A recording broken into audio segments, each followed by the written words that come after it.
Hey, fellow audio engineers and music producers. So now that the mix prep is finished and all those tracks are now loaded into the mix session, it is time to show you all what I did to make these tracks sound even better. Because, see, in mix prep, it's all about EQ and light compression. You just want to get the tracks sounding a little bit better than the recorded ones. Because, as I've said before, this is basically simulating as if I had recorded tracks, or in this case, somebody else had recorded tracks with proper EQ, proper light compression going on, but you're not adding any spatial effects, you're not doing any panning, and you're not actually, setting your audio levels yet. This is what mixing's all about. So many little tweaks, 1,000 little tweaks. That's what mixing's all about. That's why people pay me money to do their mixes, because they don't want to sit there for hours and hours and hours like I do and make their music sound better. So they have me do it, and I appreciate the work. So, by the way, I should mention, I am not saying you need to use these plugins. Just the same in the mix prep, you don't need to buy these plugins. If you don't have the money, if you don't have the luxury to afford these plugins, just use the free ones, use the one that is built into your digital audio workstation software, and go from there. These are just the plugins that I use on this mix. I have the plugins, I've paid for them, why wouldn't I use them? And, there you go. By the way, I should mention, it wasn't until after I recorded this screen capture that I realized there was a bug, or I should say it was a mistake on my part, where I had previously saved presets for acoustical audio sand. That is why, if you saw the mix prep video, why I was complaining about how I didn't like the way that the sand pre-sounded. It was because I had previously saved presets, and that for some reason was interfering with the newer version of sand. So yeah, I didn't even realize that until, like I said, after I did the screen captures. And I fixed the mistake. I deleted the presets. They were not necessary anyway. They just were there so I could remember which uh, audio console these plugins were emulating. But I think that's about it. Yeah, overall, the mix was interesting, and you can see I use a lot of fix-ups for some of the problems, and I talk about that, so stay tuned. Before I start this final mix session off, I want to apologize that it takes so long for these videos to play out. There's really no shortcuts with explaining my thoughts behind these plugins. I don't intend to drag these videos out. It's just that there's a lot of information to go over. That's what mixing's all about, especially in a large mix like this. If I only had 5 tracks, it would be a shorter video. So, this was, as I said before, a challenge of a mix, because it had issues. Not that every recording is ideal, but where it counts and where there was issues were where major instruments are. So it made it difficult to try to get something out of this, and it really wasn't until I will credit Recording Studio 9 for continuing to say, hey man, like, it's harsh, and like, I knew it was harsh, but I didn't think I could do anything about it until I'm like, alright, let me try this one last time, and sure enough it works. So while I'm talking about that, I want to show you.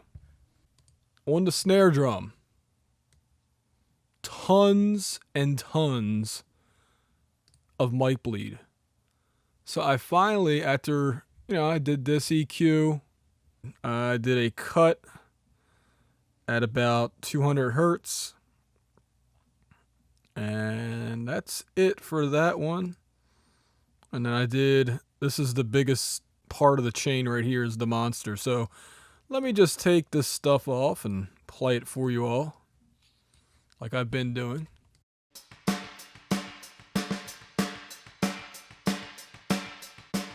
I guess I should take the reverb off too.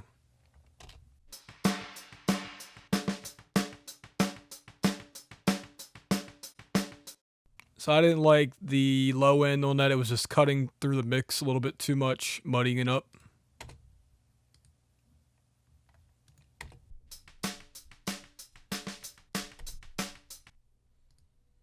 And then running, here's the big trick, ready? Into, this is like an 1176 all buttons in processor.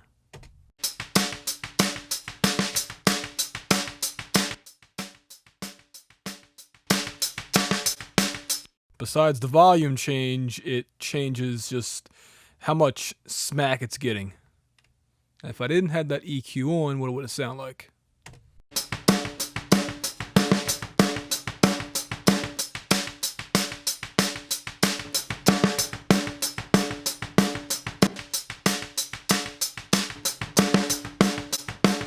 It's a taste thing, which one you like the best. Maybe I could have just split the difference and not cut as much, but in the end I wanted to go with kind of a papery type of snare drum. Finally, this is how I knocked down the high end. You ready? Before and after.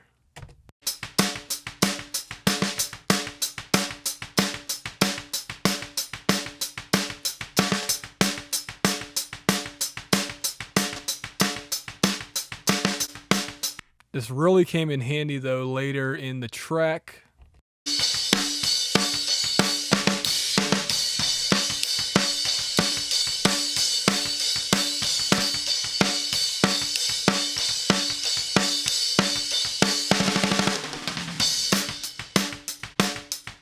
And there's also parts of the track that had a pretty bad hi-hat sound. I'm going to try to find it for you. All right, so here it is. Before.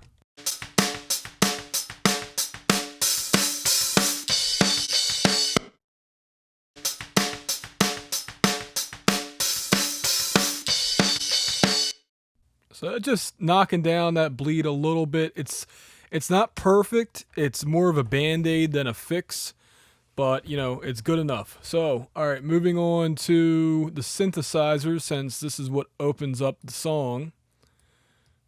And what I'll do is just solo the 3 of those tracks. They're all in blue over here.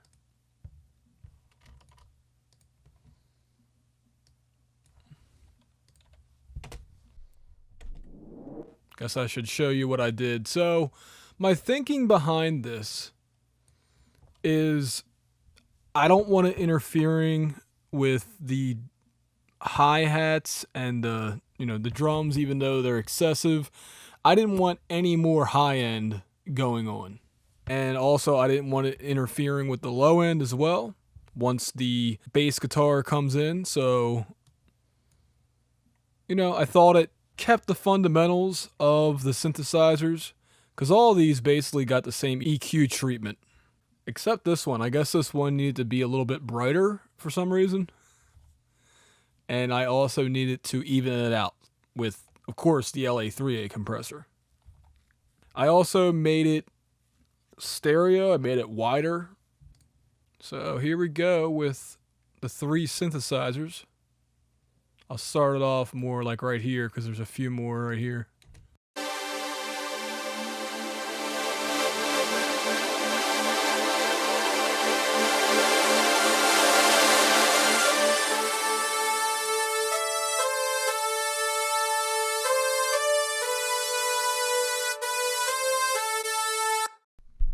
So this stuff is really just background elements. You don't necessarily hear them that much. I didn't want you to hear them and it be dominant. For me, this mix was about the lead guitar, it was about the bass guitar, and it was about the drums, and then of course the vocals once they come in. But the pads, the synthesizers, were not playing leads, they were playing background elements. And really they play throughout the entire song. As you can see, I had to do volume automation because I ended up comping 12 tracks of these and I didn't do the volume evenly. And it doesn't even matter if you do the volume evenly or not, because guess what? Different parts of the song call for different volume levels. So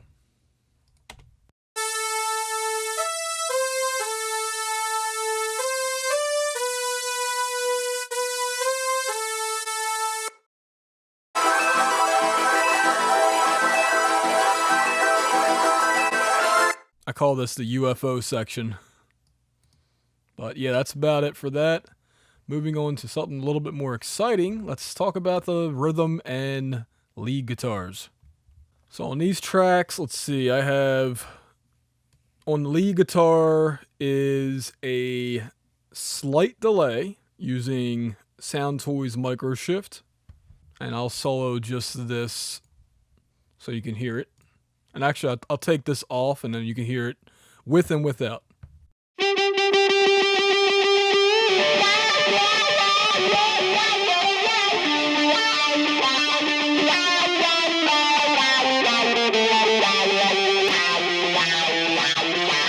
So I just wanted to spread it out a little bit more. Maybe I shouldn't have did that. Maybe I should have just kept it as is since it already had delay and possibly reverb. But I think as far as a mix element's concerned, I liked to not pin it to people's heads so that it's more in the background, but not 100% in the background. And I just kept the effect on the entire time, which maybe I should have taken it off, but eh.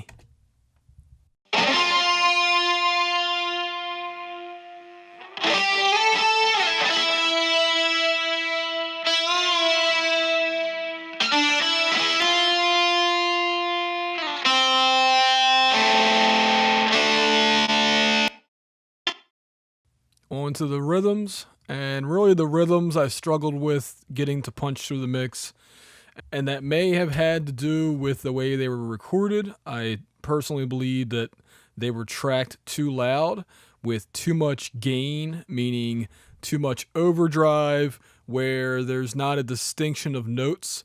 And this is something you have to understand when you're recording or if you're tweaking an amp sim. If you add too much gain, and I don't mean volume, I mean gain as in that, just saturating the power amp or the whatever amps, just really getting that to go. Well, guess what? If you can't hear, your individual notes, that's an issue. And it makes it even worse. It compounds the problem when you record too loud. So my standard with rhythm guitars is to spread them hard left and hard right if they're double tracked. If they're not double tracked, I might fake the double tracking just because it gives the rhythm guitars space and just helps. It just helps the mix to spread them left and right, to me.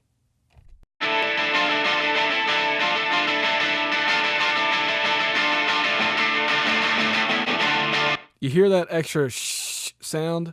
That's what I mean. Like that made it a little bit harder to mix.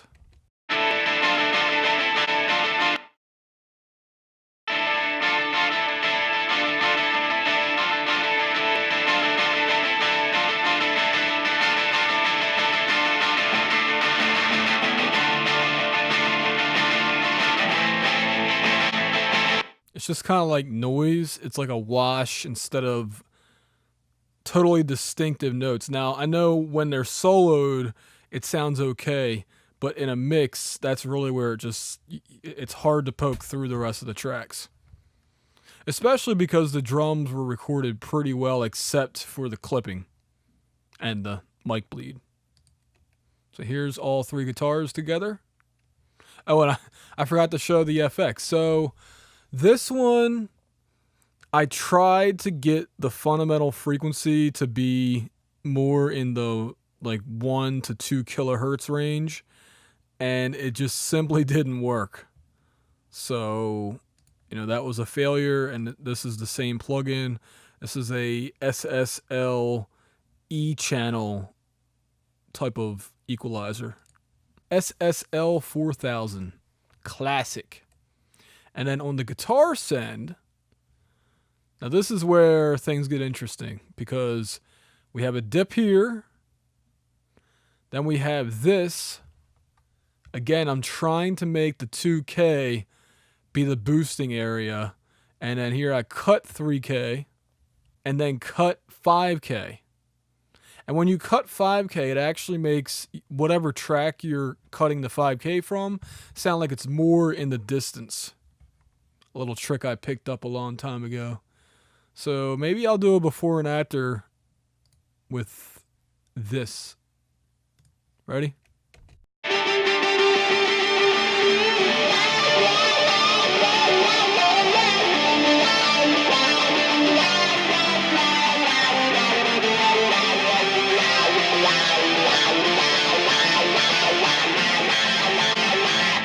And what you got to remember with mixing is, yeah, it might sound better soloed when the send EQ is off, but once the rest of the mix is in, that's where it really matters. So I'm going to move on to the bass guitar. Yeah, we'll do the bass guitar next. So the bass guitar, I'm laughing because I ended up not even using this. It's basically just being used as a game plugin now because of that, but I'll show you guys anyway. So I ended up going with IK Multimedia's Ssl Eq. You don't have to use an Ssl EQ while mixing. The reason I really like it is, number one, it gives that aggressive type of character. Aggressive but clean. That's key. Aggressive but clean. And it has Q. It has some nice filters if I need it. But the Q, where I can really just narrow it down or make it wider, and that's why I love either the British channel or the white channel EQs for mixing. I really don't typically use them during mix prep.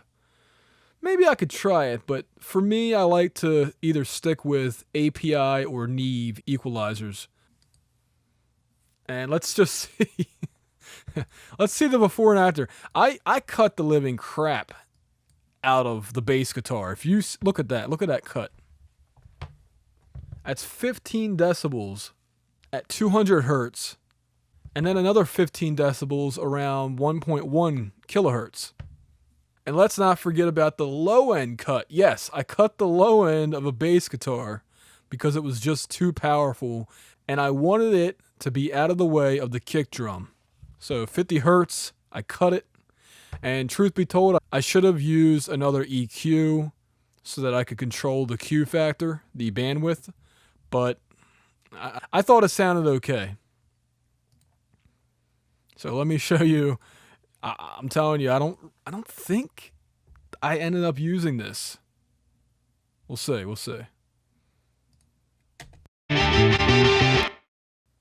I don't want to do a before and after on the EQ because I'm afraid that it might blow speakers. So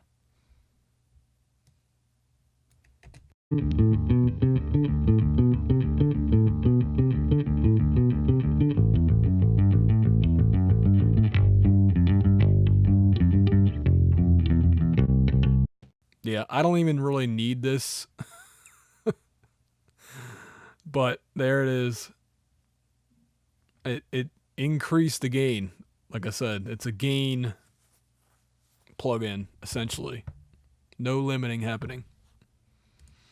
On to, let's see, drums, since that's what comes next in the song. I should play the bass guitar a little bit longer, right?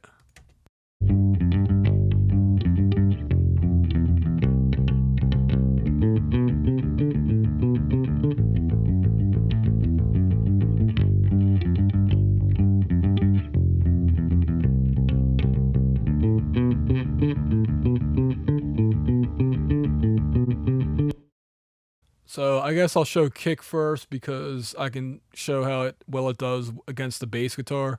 Oh, I didn't do that with the 4 guitars, so here we go.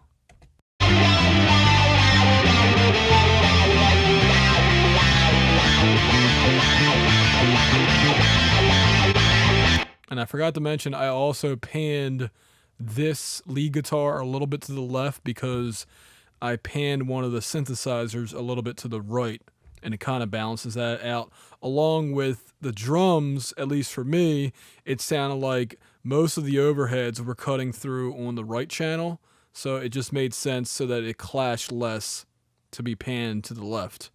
If there was more overheads on the left, then I would have panned the lead guitar to the right. Simple as that. So drums. All right, kick and bass. This is really important to get the balance of these two because you don't want the bass guitar dominating the kick drum. And in fact, Some mix engineers use a sidechain compressor that is triggered off the kick drum so that the kick drum can come through, the bass guitar volume lowers a little bit just for that instant when the kick drum is hitting.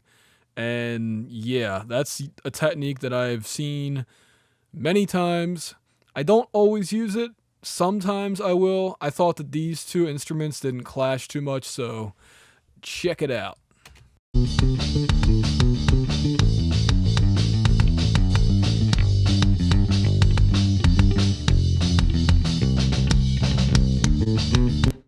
As Vitaly Justice said in a couple of his videos, you may have been able to just solo the kick drum to be able to hear the entire drum track, which he's not too far off. I definitely agree the kick drum had a heck of a lot of bleed.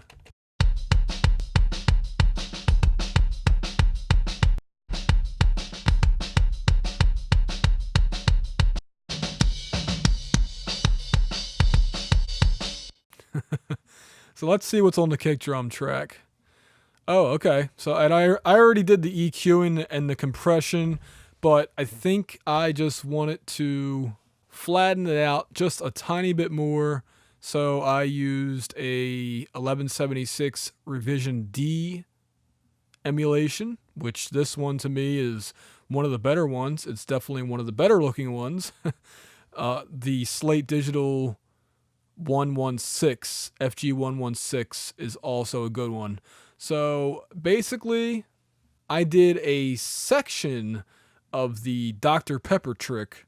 So the attack was at 10 o'clock, the release was at 2 o'clock, and the ratio in this case was set to 20-1 because again, I want it to be flattened out. So before and after, let's check it out. Hopefully without blowing speakers. All right, cancel that because I think that was too loud. So I'm just going to play it.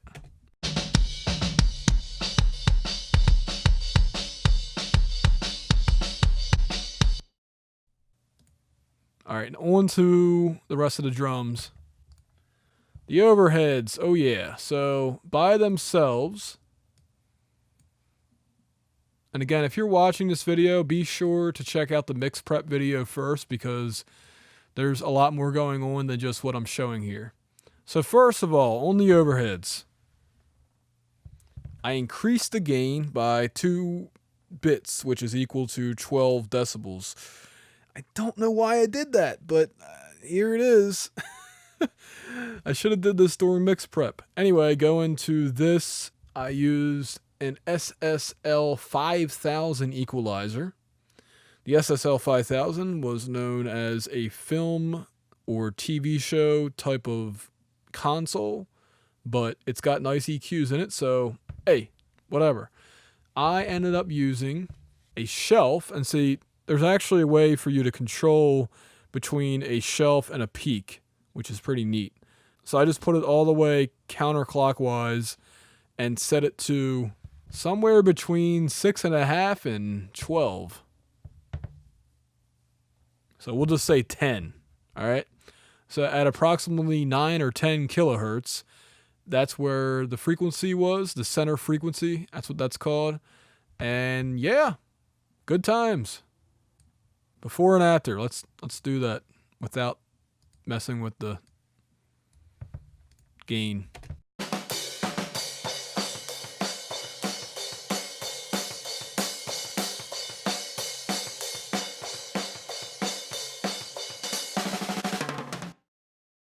So just getting a little high end to open up the drums. That's really all I wanted. On to the what? Oh, drum room. Well, I didn't really EQ that, so I'll just show you the before and after with that on and off.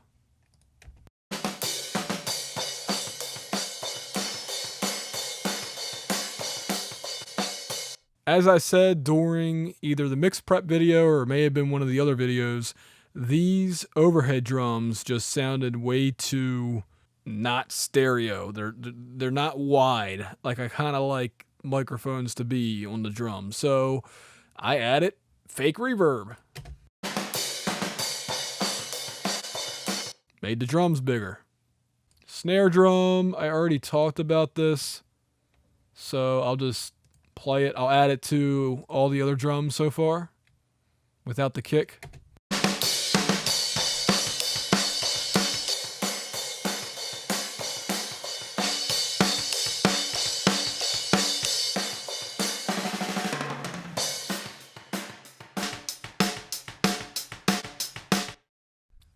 And that's about it for that.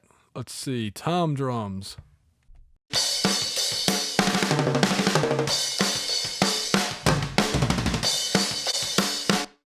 So I kept them somewhat raw sounding.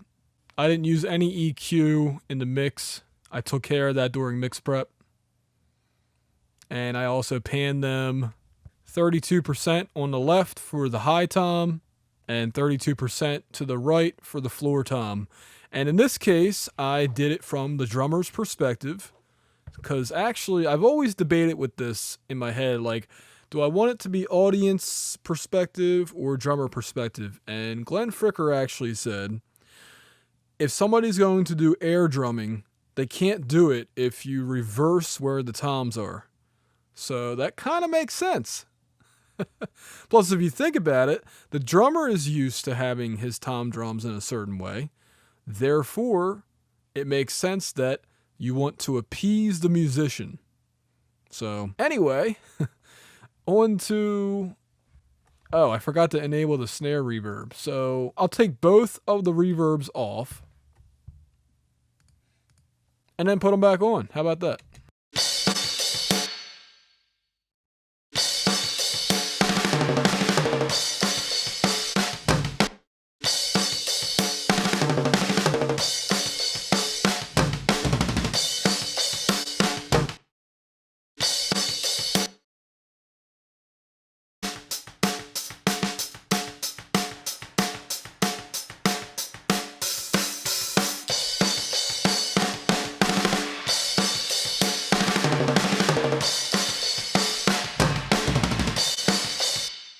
I also believe the tom drums are routed to this. Yeah, here they are. So the tom drums go through the snare reverb. And what's on the snare reverb? Ah, yes. So how appropriate. I use the Abbey Road EQ trick to go into the Abbey Road reverb plate. And yeah, I just like the way this plugin sounded. I bought it a few months ago. Haven't tried it out yet on a real mix. And yeah, good times. I definitely recommend this plugin.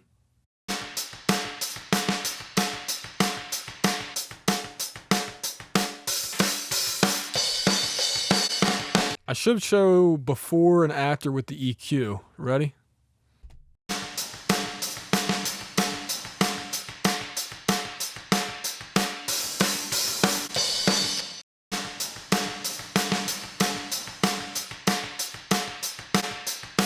Just takes up less of the mix. It also narrows it down a little bit, which for the snare, I wanted it to be not as wide. So, and that actually has to do with the high end. Taking away the high end makes it sound less wide. With the kick drum in, along with the snare reverb,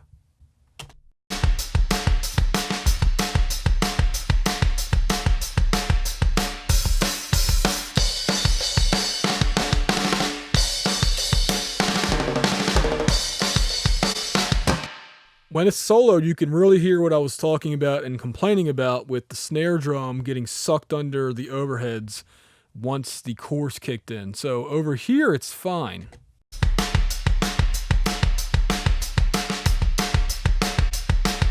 But then once the crash ride or the hi-hat, yeah, I think it's the hi-hat, comes in. Never mind, that's a crash ride. But yeah, listen to how the snare goes from being out front in the mix to sucked in underneath a little bit.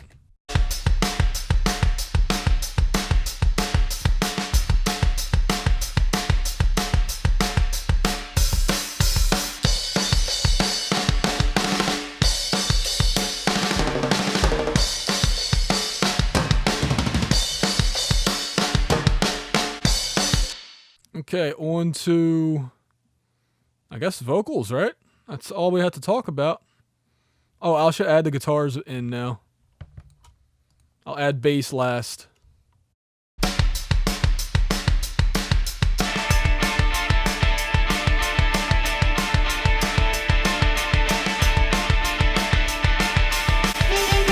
And you can hear right when that guitar comes in, the rhythm guitars, it starts masking the drums a little bit, the snare drum in particular.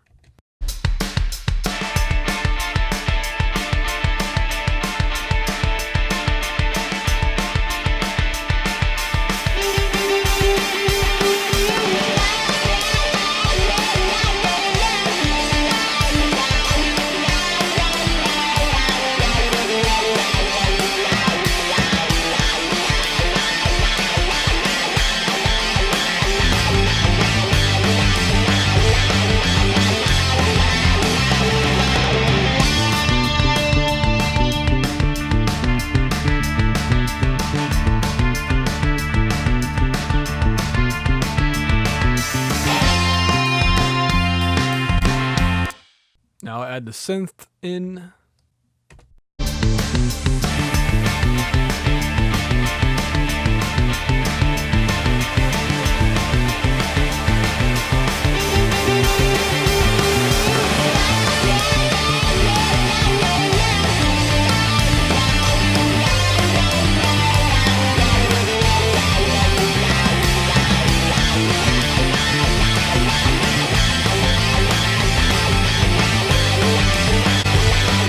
I made the conscious decision because it's either a mesh of things, or you can hear the drums better, or you can hear the guitar better.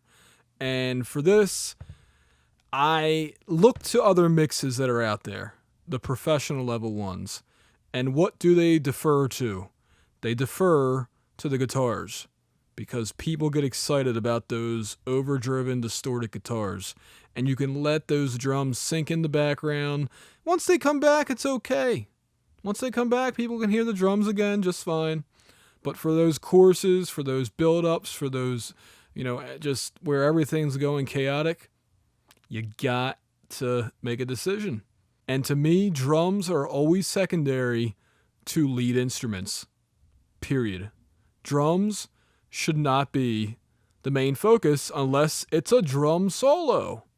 And in this case, it wasn't. So, okay, which means actually later on in the mix, there is a solo of a part, kind of, where there's tom drums thrown in and stuff, which the last part of my mix is not finished, but I'm going to get to that later. On to the vocals, and I'm going to solo these bad boys. Now, the vocals do not come in until a minute and a half into the song. That's kind of unusual. In my opinion, the vocals were recorded really well. The singer did a good job, although I did hear auto-tune, but that, hey, whatever, it's an artistic choice. For this mix, I went with Acoustica Audio's Big Ssl, which is like a Focusrite ISA something or other. Great EQs. And in this case, I just maximized the airband. This is, by the way, one of the hidden features of this plugin. The airband just, love it.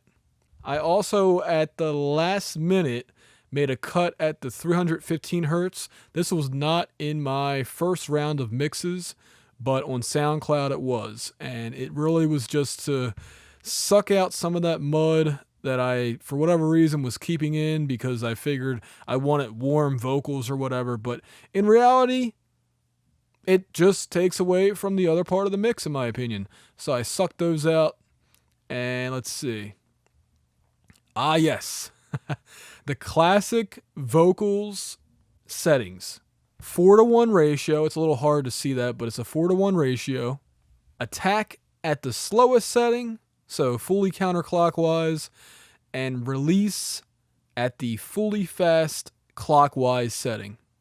And then basically it allows you to get that in your face type of vocal quality after I did other compression as well. But yeah, check out the gain reduction on this, which I'll play once we get rolling. I need it more de-essing, easily audible in my Sony headphones, and then also a little bit more compression, courtesy of Sonable Smart Comp. And then finally, this is what I use for automation, purest gain. And now you're big and you can just do anything that you want. And now you're big and you can just do anything that you want. Besides Acoustica Audio Magenta, this is my favorite vocal EQ. And on the other vocal track, same settings, except I think the gain is slightly different. So, and let me add, I guess we can listen to the solo reverb. Why not, right? And now you're big. Sorry, solo delay first. So this is just by itself. Of course, my favorite very subtle delay is Soundtoys Micro Shift. Echo Boy, I didn't think I needed it. This was more of a ethereal type of thing where I wanted more reverb than delay. Delay is really just to fill out the vocal, and you'll hear the before and after when I do that. Can walk around and lay your eyes on anything. I'll add the vocals while this is playing, or actually I'll add the delay while the lead vocals are playing by themselves, dry. Can walk around and lay your eyes on anything. Expensive vocals trick, baby. I told you guys, that's how you do it. Listen to the before and after again. This is key. Can walk around and lay your eyes on anything that you want. And then some reverb, check it out. By itself first. Can walk around and lay your eyes on anything.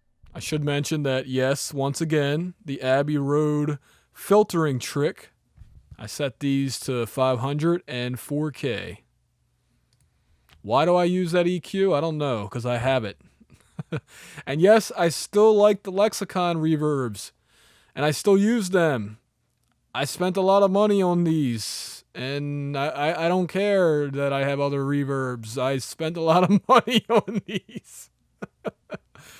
So in this case, I used an echo chamber for the vocal. And here we go. Oh, I should just keep it on screen, right? Oops. Can walk around and lay your eyes on anything that you want. It's important when you're using these effects, if you're using them on a send like I am, keep your mix knob to 100%. That goes for this too. 100% wet, 100% mix. Keep it there. Otherwise, there could be phasing issues. Maybe not, but you're better off using the mix knob at 100%. That's the whole reason you're using a send anyway, because you're going to blend it with the fader. So let me add the vocal, or I'll add the reverb as the vocal plays. Oh, let me find a new section. I'll add the delay as well. I'd kill to be so strong and so assured like you seem to think. Cool, right? And then I can't remember if I automated the vocals or what. At one point I had it.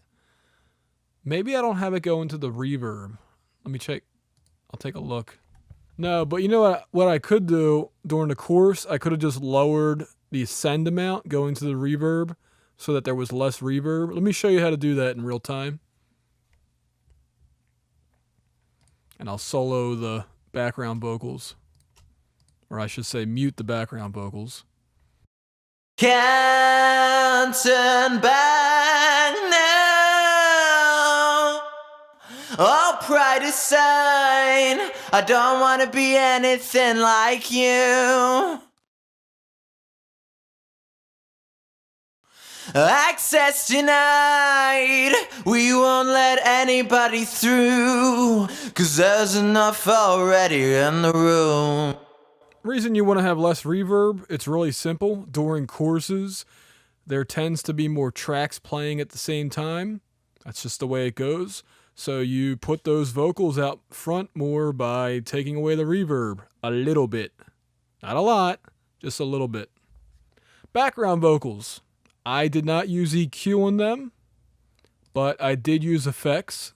So all these are sending into these two effects units. One of them is delay, background vocal thickener, and this one, Abbey Road reverb trick. Used R2 on this one. Used a limiter. And yeah, there you go.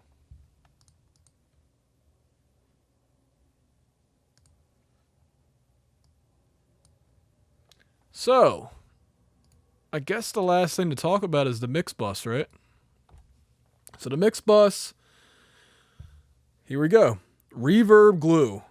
I've done a video about this. Basically, you send all your tracks into a reverb, and then you just put a tiny, tiny bit of reverb on it. So in this case, 12%.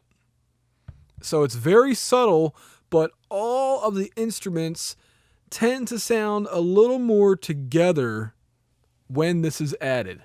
It's super subtle, but yeah. Let me actually show you that if I can, because I did actually tweak a few things and might have ruined the mix.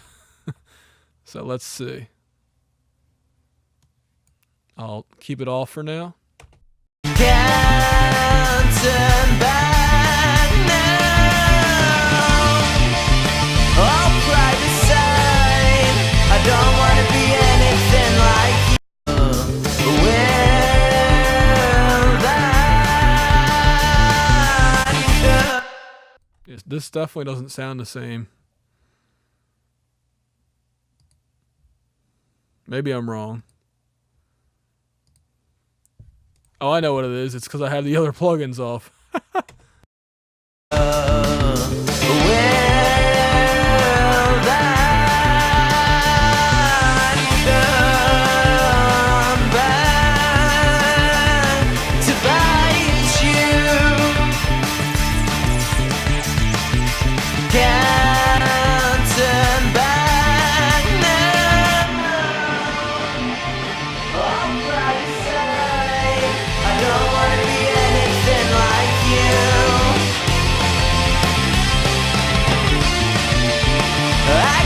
Denied, we won't let anybody through, 'cause there's enough already in the room.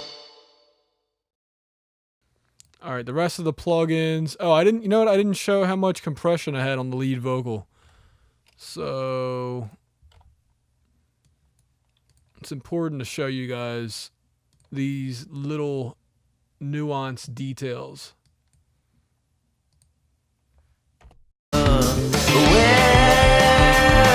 that come back to bite you? Will that come back to bite you? And by the way, if it sounded louder, that's probably because of the gain staging of the output on this part of the plugin. Okay, back to the Mixbus. We had our virtual Mixbus from Slate VCC. I decided to not use sand just because, I don't know, I just didn't. And here we go. Here's how much I used.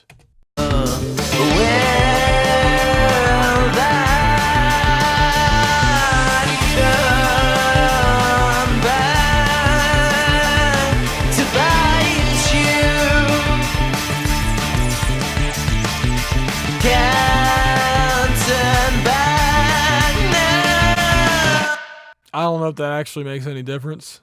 It would if I put drive on. Let's put drive on, okay? Let's see what happens when I crank the crap out of this.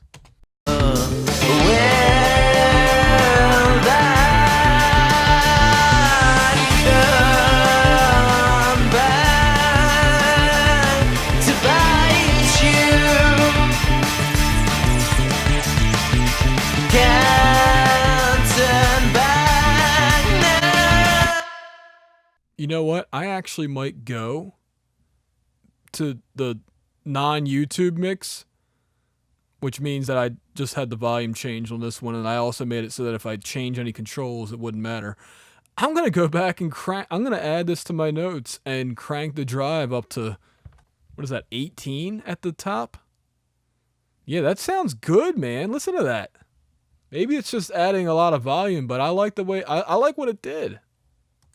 It's not subtle.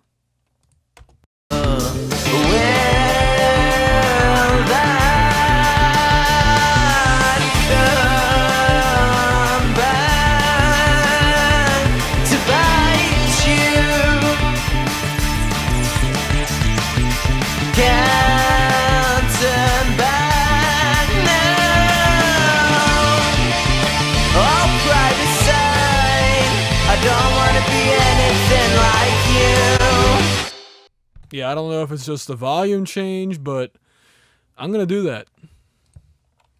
And we also, speaking of that, we have this. Let me put this back on the default because that's what I had it on before. I really like the Focusrite Red compressor for mix bus compression, particularly on rock or pop.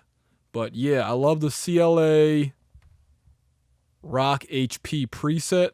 And from there, I just adjust the threshold. So on the courses, it's hitting a little bit. And that's it. Let me show you it.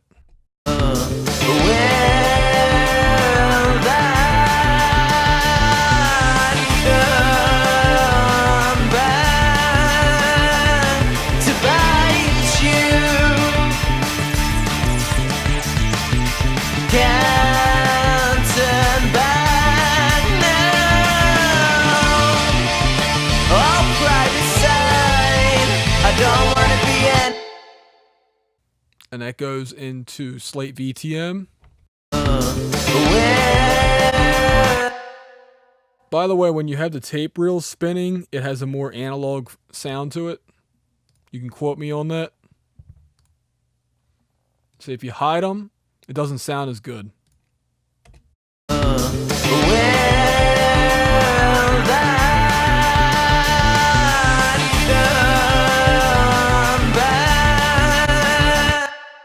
And finally, we have Ozone 9 Maximizer doing its thing. For YouTube, it required -6 decibels increase. And technically, I don't have to have it on the IRC 4 mode because it's really not even adding any compression, or limiting, I should say. But, out of habit, I have it on there.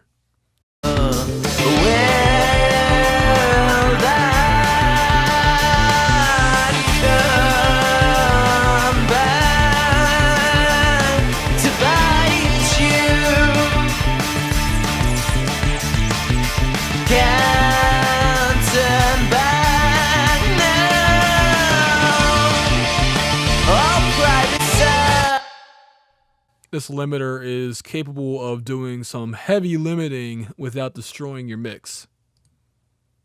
You guys know I've loved Ozone for a long time.